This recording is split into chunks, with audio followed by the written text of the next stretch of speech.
णमो वज्जायाडम णमोलोये सव्वसाहुडम।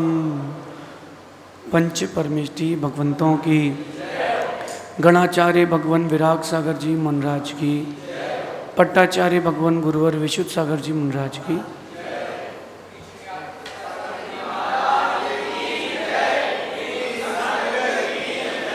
या हम सभी अपने जीवन में सुख और गुणों की अभिवृद्धि के लिए नीति के विषयों का श्रवण कर रहे हैं। नीतिकार हमें सिखाते हैं कि जीवन में जितना अधिक हो उतना अधिक सुलझे रहें।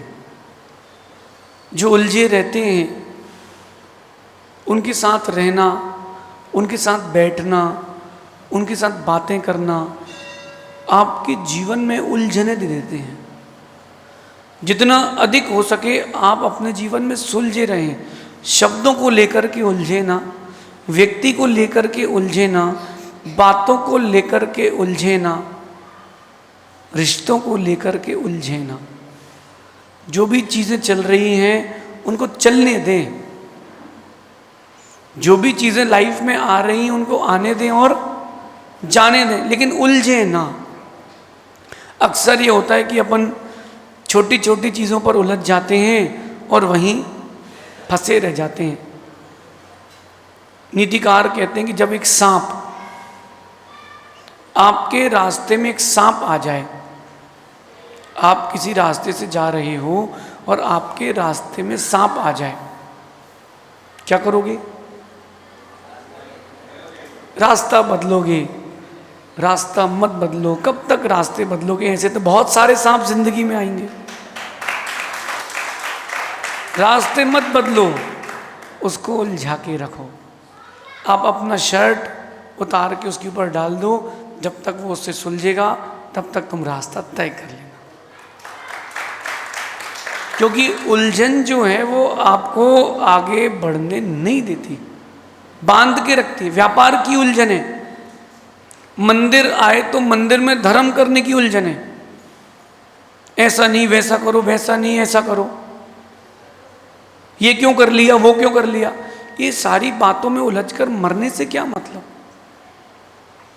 इन सारी बातों से उलझ कर के मरने से क्या मतलब? क्या किया जाए? सुलझा जाए, उलझा ना जाए। कल मैंने एक बात कही थी, भैया उलझो जब भी तो सुलझे लोगों से उलझना। किसी उलझे से उलझ गए तो जिंदगी भर उलझे रह जाओगे, जिंदगी भर उलझे रह जाओगे। सुलझो, चीज़ों को समझें, शॉर्ट आउट करें। पैनिक होने की ज़रूरत नहीं है, हेडेक करने की ज़रूरत नहीं है, टेंशन लेने की ज़रूरत नहीं है। आज की नीति कह रही है क्या हो गया है, क्यों हो गया है, किसने किया है, इसकी अपेक्षा क्या हो सकता है इस पर विचार किया जाए। ये क्यों हो गया, यहाँ के स्पीकर वहाँ क्यों रख दिए, यहाँ की चटाई वहाँ क्यों रख दी, सोफा सेट यहाँ से वहाँ क्यों कर दिया, किसने किया, कब किया। इन सारी चीज़ों में पैनिक लेने की अपेक्षा क्या हो सकता है उस पर विचार किया जाए। जो काम आपके जीवन में बिगड़ चुके हैं वो तो बिगड़ चुके हैं, उनको नहीं संभाल सकते।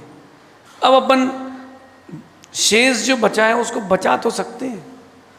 एक व्यक्ति के घर में लग गई आग, ध्यान से सुनना, एक व्यक्ति के घर में लग गई आग। अब वो लड़ रहा है कि आपने अच्छी कंपनी की एमसीबी क्यों नहीं लगवाई। पत्नी से कह रहा है जब आग लग गई है, मैं तुमको पहले कहा था अच्छी वाली एमसीबी लगवाओ, तुमने कहा था सस्ती ठीक है। पत्नी कह रही है भैया सामान निकालो, बचो, लड़ रहा है। इनको कहते हैं ढपोल शंका, यानी मूर्खों के सरताज। जो लोग बिना बात पर विवाद करें या सुलझाने की जगह चीजों को उलझाएं, उनको कहते हैं ढपोल शंका। क्या हो गया, क्यों हो गया, किसने किया, कब किया, मना किया था। इन बातों से क्या मिलेगा? आप ये सोचो कि क्या हो सकता है। जो बिगड़ी हुई चीज़ें उनको सुलझा कैसे सकते हैं। जो बातें बिगड़ चुकी है उसको शॉर्ट आउट कैसे कर सकते हैं, ये वही कर पाएगा जिसको अपने डाटा के स्टोरेज का चिंता होगा, जिसको अपने डाटा के स्टोरेज की चिंता होगी, जिसको अपने डाटा के स्टोरेज का चिंतन होगा, वही ये कर पाएगा। छोटी छोटी बातों में उलझ करके पूरा परिवार नष्ट हो जाता है। एक परिवार में 2 भाई और 2 भाई की, दोनों भाइयों की एक एक पत्नी। अब भैया औरतों में तो सहेलियों की नहीं बनती, तो देवरानी जिठानी कैसे बनेगी?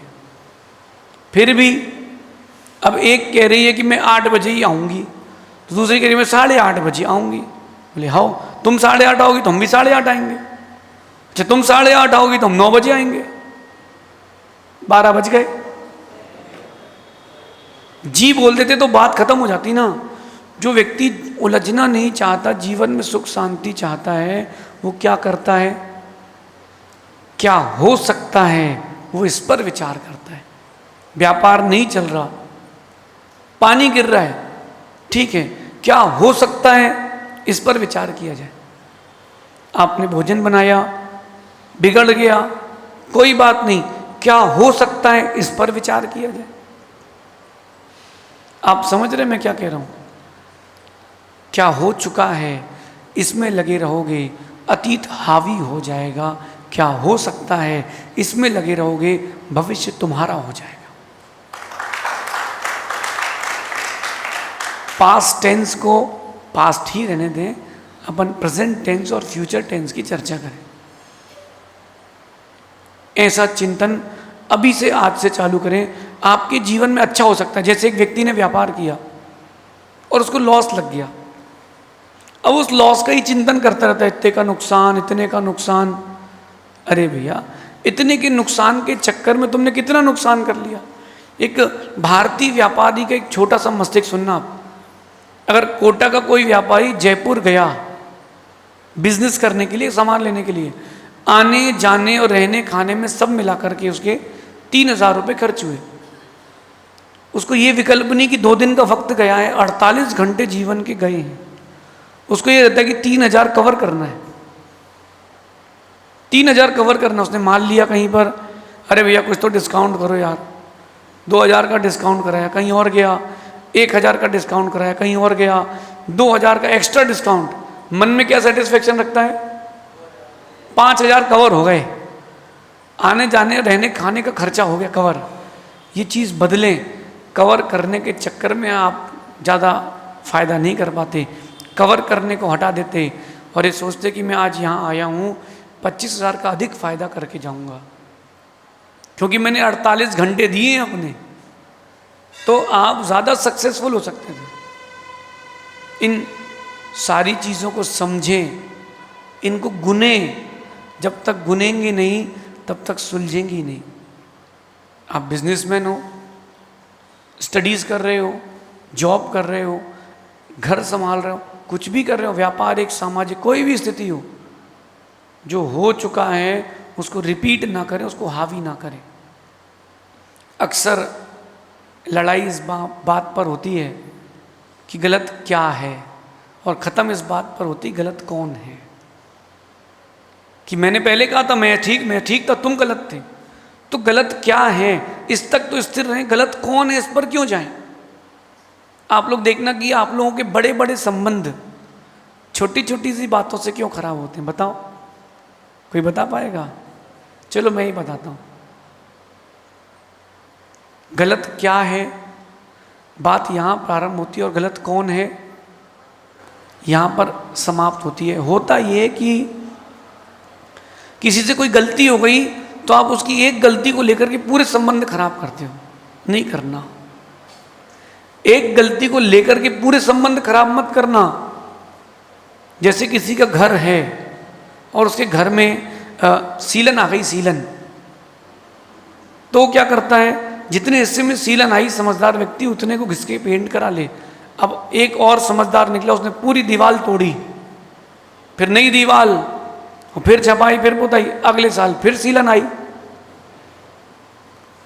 अगर घर में, परिवार में, समाज में परस्पर में आपका किसी बात को लेकर के वाद विवाद हो गया, सामंजस्य नहीं बैठ रहा है, उस बात पर रूठे रहो, उस व्यक्ति से मत रूठे रहो। आप बात की जगह व्यक्ति से रूठ जाते हो। माना कि यहाँ धर्मशाला बन रही है और किसी ने सोचा कि यहाँ पर इस झूमर में कंगूरे लटकना चाहिए, कलश लटकना चाहिए, माना कि, और अध्यक्ष ने कहा कि कलश लटकना चाहिए, मंत्री ने कहा नहीं ऐसा ही अच्छा लग रहा है। अब बात बढ़ती गई बढ़ती गई बढ़ती गई, सही अध्यक्ष था, मंत्री सही नहीं था उस मामले में, लेकिन बात बढ़ती गई और दोनों का बैर हो गया। किसके पीछे? कलश और कंगूरे के पीछे। जबकि लगे ना लगे उसके जीवन से कोई संबंध नहीं। या नीली कलर की मैट क्यों है? हमने पहले कहा था कि व्हाइट कलर की आएगी, तुम अपनी अपनी चलाते हो। भाई चिटाई नीली की सफेद होना चाहिए, मन क्यों काला हो रहा है? कहने का तात्पर्य है कि अपन किसी व्यक्ति से अगर आपका कोई सामंजस्य नहीं बैठ रहा है तो जिस बात पर नहीं बैठ रहा है भाई यार उस पर नाराज रहो, हर चीज पर नाराज मत रहो। पत्नी आपका अच्छा भोजन नहीं बनाती तो भोजन की टेबल पर उससे नाराज रहो, बाकी समय तो मिलजुल के रहो। लेकिन आप उस विवाद को सर्वकालिक कर लेते हो। सोगे तो विवाद करोगे, ऑफिस जाओगे तो विवाद करोगे, बच्चा स्कूल जाएगा तो उसी दाल रोटी पर विवाद होगा। नहीं, जिस चीज पर नाराजगी है उस चीज पर नाराज रहो, बाकी पे तो खुश रहो। इस नीति को जीवन पर उतारना। अक्सर हम खुद के उलझे सवालों में इतने उलझ जाते हैं कि जीवन पूरा हमारा उलझ जाता है। सुलझने की जगह हम उलझते जाते हैं और असफलता, दुख, पीड़ा ये आपके जीवन का हिस्सा बन जाते हैं। क्यों ना अपने व्यक्तित्व का निर्माण करें, आज से व्यक्तित्व बदलें। किसी को डांटने की जरूरत नहीं है, किसी को समझाने की जरूरत नहीं है, खुद को समझने की जरूरत है। आज मुझे बड़ा दुख होता है बात बोलते हुए, माता पिता आते हैं बच्चों की शिकायतें करते हैं, महाराज जी मंदिर नहीं आता मेरा बेटा, महाराज जी मेरा बेटा बाहर घूमता है, मेरे पति गुटखा खाते हैं। मेरा कहना है कि आप शिकायतें क्यों कर रहे हो? आप उस व्यक्ति को समझाने के पहले एक बार समझो व्हाट इज उसका नेचर क्या है, उसका स्वभाव क्या है। उसके स्वभाव को समझो कि वो कैसे मानता है। उसका दिल का रास्ता पेट से जाता है कि गड्डी से जाता है, समझे तो तब तो आप उसको समझा पाएंगे। देखो एक बात ध्यान रखना, हाथ की नाड़ी और घर की नारी सारे भेद खोलती है। तुमने क्या खाया है, 6 महीने पहले आपने क्या खाया है, जो नाड़ी वेद होता है वो नाड़ी में हाथ रख के बता देगा कि तुमने क्या खाया है। जो नाड़ी वेद होगा प्रॉपर, और घर की नाड़ी भेद खोलती है। नाड़ी और नारी, इनको संभाल के रखना, इनको संभाल के रखना। ये यही सब गाड़ी डगमगाती है। अपने व्यक्तित्व के निर्माण के लिए दूसरों से उलझने की अपेक्षा, दूसरों को सुलझाने की अपेक्षा खुद सुलझे बन जाएं। पानी में आप कितना ही घी डाल दो, वो पानी वो घी नहीं मिलेगा। लेकिन तेल में घी डालोगे तो कुछ तो मिलेगा, नहीं मिलेगा। मिलेगा क्यों? क्योंकि उनमें सामंजस्य हो गया है। आप उलझते हो, चीजें बिगड़ती हैं। समझाओ ना कि समझो। आप समझाने में लगते हो, मेरा मानना है समझने में लगो। आपका बच्चा, आपके परिवार में, आपका मित्र समाज में कोई अगर आपकी बात से सहमत नहीं है, झगड़ने की कोई ज़रूरत नहीं है। अपनी बात रखें, समझाएं, भावनात्मक तरीके से समझाएं। ध्यान रखें हर किसी की एक न एक कमजोर नस जरूर है। हर किसी की एक न एक कमजोर नस जरूर है। उस नस को दबाएं और आगे काम करें। यहां ब्लैकमेलिंग नहीं करना। वो जिस चीज से समझता है उस चीज से समझाएं। माँ याद करो बचपन में जब बच्चे को दवाई खिलाना हो और उसको गुड़ पसंद हो, नमकीन पसंद हो, तो नमकीन खिलाते खिलाते आप बीच में उसको पानी की जगह कड़वा, P low P low P low, कुछ नहीं, हाँ चला। आप उसको समझें तो आप उसको समझा सकते हैं।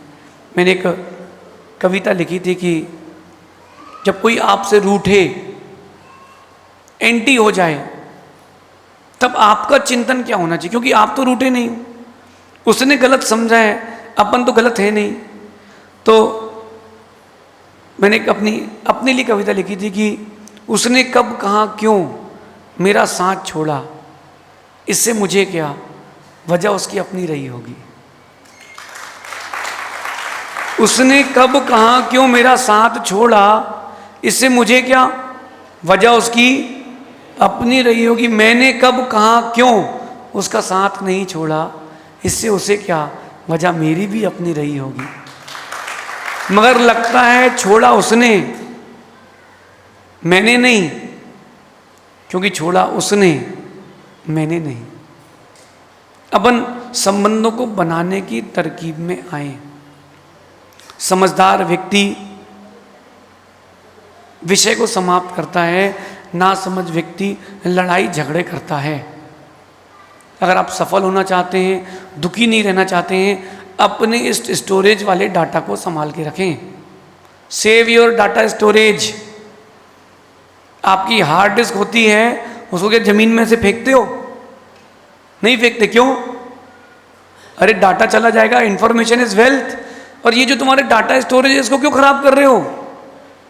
छोटी छोटी बातों के छोटे छोटे वायरस तुम्हारा पूरा डाटा खत्म कर देते हैं। उसने हमसे पूछा ही नहीं, उसने हमसे पूछा ही नहीं, हमसे बिना पूछे तुमने काम कैसे कर लिया? नहीं भैया, इन सब चीजों में उलझने से कुछ नहीं मिलेगा।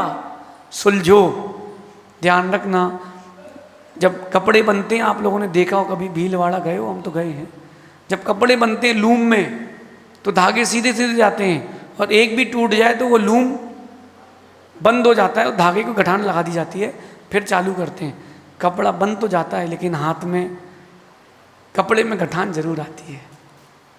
समझ में उसको आती जो व्यापारी है, बाकी को समझ में नहीं आती। ऐसे जो रिश्ते हैं, टूट गए हैं, नया धागा जोड़ लें भैया। एक बार टूटा है, तुमने गठान बांध ली है ना, वो मजा नहीं आता। तो क्यों ना अपन बना के ही रखें, पहले से ही बना के रखें। कम लोगों से जुड़े, लेकिन जिनसे जुड़े हैं अंतिम समय तक जुड़े रहें।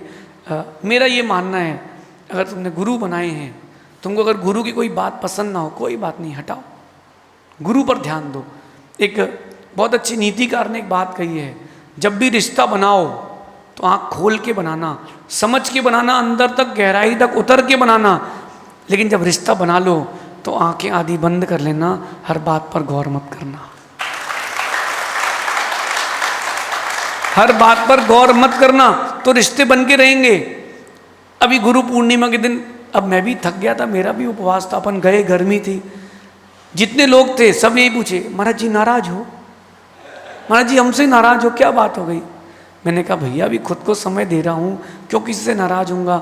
जो नाराज सो महाराज नहीं, और जो महाराज सो नाराज नहीं। आप भी तो समझें, खुद को उलझाएं ना, खुद को सुलझाएं। ये बात आज दिन भर दिमाग में गूंजना चाहिए। काम हो ना हो, सुलझे रहें, खुद को उलझाएं ना, खुद को सुलझाएं। जो छोटी छोटी बातें हैं उन्हें भूलते जाएं, मुस्कुराएं, ऐसा चिंतन करना। जो छोटी छोटी बातें उनको भूलते जाएं, मुस्कुराएं, क्योंकि वक्त निकल जाएगा और बातें रह जाएंगी। इस प्रकार से चिंतन करना कि क्या हो सकता है, इस पर अपन विचार करें। क्या हो चुका है तो लीव द पास्ट, ऐसा चिंतन करना। शेष आगे देखेंगे।